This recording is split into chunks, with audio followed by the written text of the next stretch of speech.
ఓం నమః శివాయ. ఓం శ్రీ లలితాదేవ్యే నమః.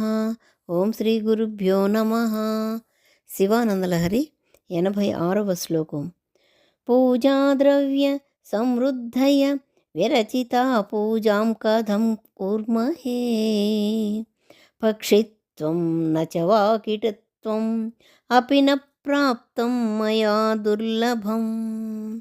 జానే మస్తకం అంఘ్రిపల్లవం ఉమాజానేన తేహం విభో. న జ్ఞాతం హి పితామహేన హరిణా తత్వేన తద్రూపిణా. ఓ శంకర, ఓ ఉమాపతి అని సంబోధించారు ఇందులో. ఓ ఉమాపతి అంటూ ఇంతకు మునుపు శ్లోకంలో చెప్పినట్లే చెప్పారు. ఎలా అంటే పూజాద్రవ్య సమృద్ధయో విరచిత అంటే నువ్వు పూజకు, నీ ఆరాధనకి కావాల్సిన ద్రవ్యాలు అన్నీ కూడా నీరు, అగ్ని, పుష్పం, ఫలం అన్నీ సమకూర్చాము. కానీ పూజాం కథం కుర్మహే అంటే కానీ పూజ ఎలా చేయాలి? అన్నీ ఉన్న అల్లుడి నోట్లో శని అనే సామెతలాగా పూజకు అన్నీ ఉన్నాయి, పూజ ఎలా చేయాలి, ఏ విధంగా అని శంకరాచార్యులు భావించారు. దానికి వివరణ ఇచ్చారనమాట. పక్షిత్వం నచవాకిటిత్వం అపి న ప్రాప్తం మయా దుర్లభం. పక్షిగా అంటే హంసగా కానీ, అంటే బ్రహ్మ హంసగా ఉండి ఈశ్వరుడు యొక్క శిరస్సును చూద్దామని వెళ్ళి ఏమీ చేయలేకపోయాడు.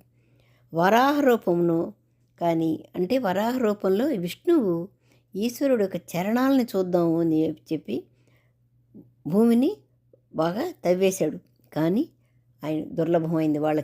వాళ్ళకేమేది ఆ దర్శనాలు మాత్రం వాళ్ళకి ప్రాప్తించలేదు. అది దుర్లభమైన పని అయింది ఎవరికి? బ్రహ్మకి, విష్ణువుకి. పోని జానే మస్తకమగ్నిపల్లవముమా జానే నతేహం విభో అని చెప్పారనమాట. అది అంటే స్వామి, నాకు నీ మస్తకం శిరస్సు కానీ, అంగ్రిపల్లవం కానీ, నీ కోమలమైన చరణాలన్నమాట కానీ తెలియవు.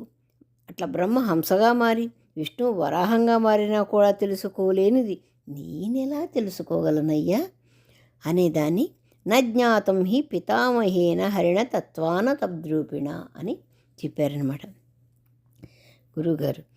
అంటే బ్రహ్మ విష్ణువులకే నీ శిరస్సు పాదాలు చూడటం తెలుసుకోలేకపోయారు, వాళ్ళే చూడటం చేతకాకపోయింది. మరి నేనెంత మా సామాన్య మానవుణ్ణి అని అడుగుతూ, మరి నేను సమకూర్చుకున్న ఈ గంధం నీ శిరస్సు కనపడని, ఈ గంధం నీకు రాయాలంటే నీ శిరస్సు కనపడాలి.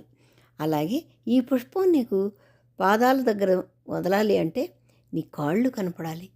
కాబట్టి నీ దర్శనం నాకు ఇవ్వవయ్యా. నీ దర్శనం ఉంటే నేను ఈ పూజ చేయగలను.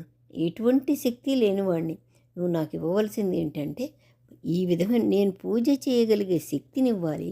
దానికి నీ దర్శనం కావాలి తండ్రి.